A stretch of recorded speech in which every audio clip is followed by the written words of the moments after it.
అభివృద్ధి లక్ష్యంగా చేపట్టిన పథకాలకు గ్రామీణ మౌలిక సదుపాయాలు అభివృద్ధి నిధి కింద తగిన విధంగా సహకరించాలని ముఖ్యమంత్రి రేవంత్ రెడ్డి జాతీయ వ్యవసాయ మరియు గ్రామీణాభివృద్ధి బ్యాంక్ నాబార్డ్ చైర్మన్ సాజు కృష్ణన్ వీధి కోరారు.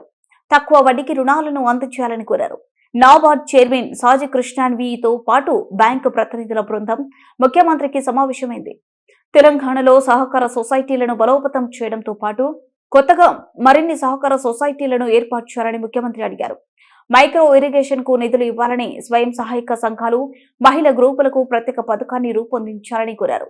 ఐకేపీ గవర్నెన్స్ రైస్ మిల్లులను నాబార్డుకు అనుసంధానం చేయడం ద్వారా రాష్ట్రంలో మిల్లింగ్ సామర్థ్యాన్ని పెంచడానికి సహకరించాలని కోరారు.